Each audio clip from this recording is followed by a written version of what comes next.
Hi guys, and welcome down into the basement of Ahn'Qiraj, a dungeon out in the southern end of Silithus on the continent of Kalimdor. And this was a 40-man dungeon back at level 60, so if you came into the game after level 60, you may never have seen this dungeon. But most of the fights, in fact all the fights up until these guys, are very straightforward tank and spank fights. The Twin Emperors, as these guys are known, are a little bit more complicated, and you'll have a little bit of trouble getting through this unless you have a good idea of what to do.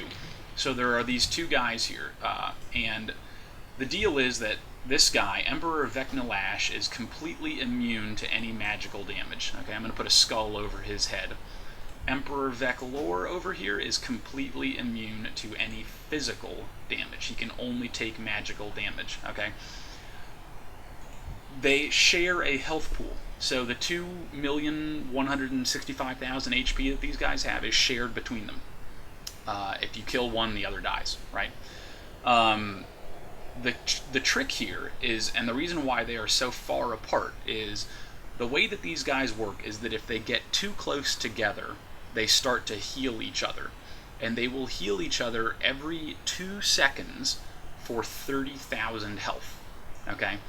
So it used to be back in the day you'd have to separate these guys out really crazily, and you'd have to have awesome tank swaps and whatnot to make sure that you could pick up the guy that was immune to physical or pick up the guy that was immune to magic, whatever. You don't have to worry about that anymore at level 85.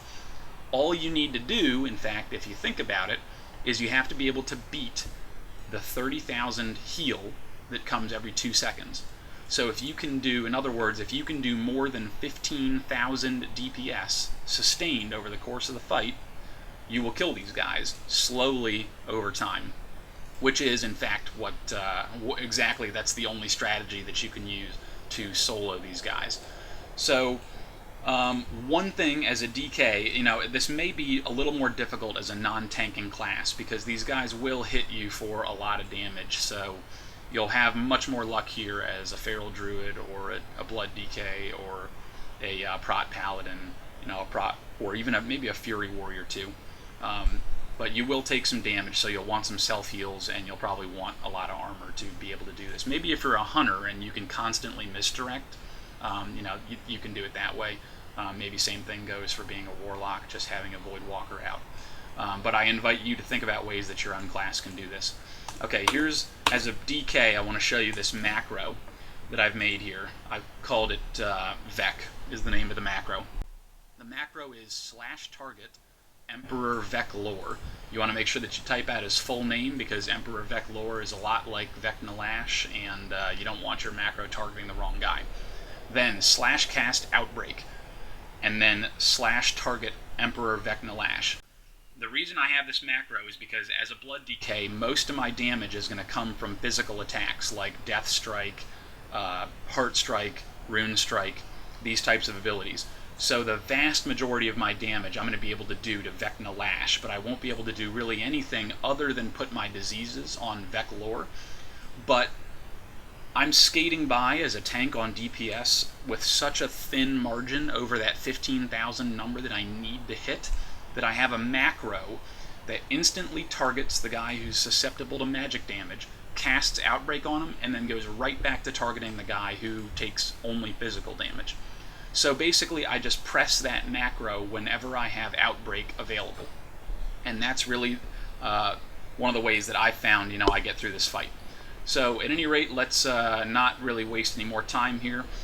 You'll notice that I'm not going to buff up too much. Normally when I do this fight, I'd love to have Drums of Kings as a buff and a Rune Scroll of Fortitude, but there aren't any on my auction house, so I'm just going to go ahead and chug a damage flask.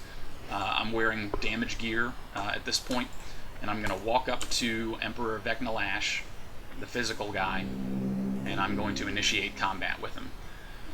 I'm going to pull him right over behind the staircase here, okay? And I don't even care about doing damage early on. It just doesn't matter. You'll see this shortly. You can see that they're already starting to cast these heal abilities on each other. Emperor Vek'nilash. Okay, he's now susceptible only to physical. I'm going to use my Vek macro.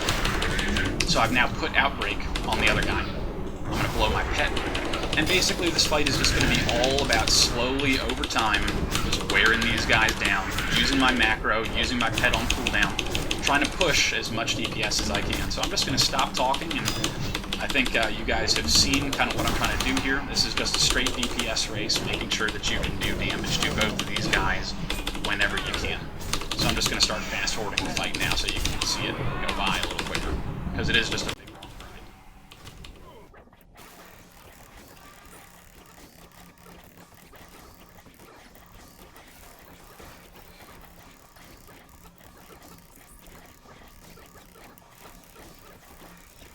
Now, one thing I want to point out here is that you actually will get a little bit of an advantage over these guys every once in a while. When they teleport, it takes a couple seconds before they start healing each other again.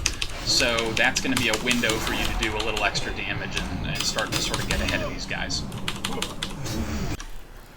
So while we're watching a fast-forwarded version of me doing the rest of the fight, there's two other quick things that I wanted to point out about this fight. The reason why I've pulled these guys into this corner with my back in the corner is that both of them have knockback abilities that they occasionally use on you. The physical guy has an ability called Unbalancing Strike. That's a little bit of a knockback. And also the magical guy will sometimes punch you back.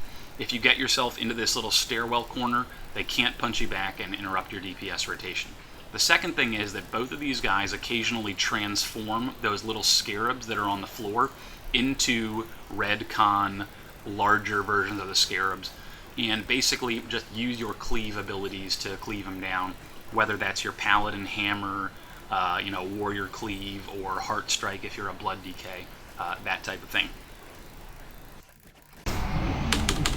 Alright, well, I'm closing in here on the end of the fight. These guys have about 300k HP left, and I just wanted to add one more note. You know, if you're not a DK, like if you're a Fury Warrior and whatnot, or some other type of class, I encourage you to think about sort of what magical damage spells your class might have, and then, of course, factor those into the macro, just like the one that I've made that targets Emperor Vek'lor and applies your magical damage to him, and then immediately switches you back to Vek'nilash to do physical, or exactly the opposite, maybe if you're a magical damage dealing class.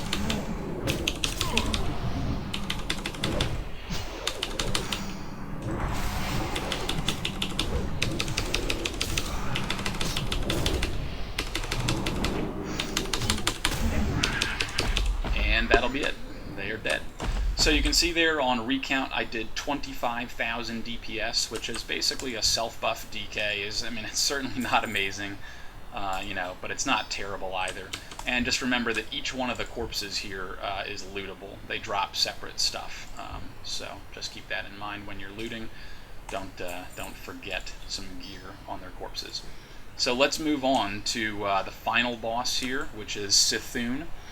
And he is going to be quite a trip to solo, but before we get towards him, there is a whole lot of trash to clear, some pretty brutal trash that gets old. So I'll see you guys in just a few minutes after I've cleared all that.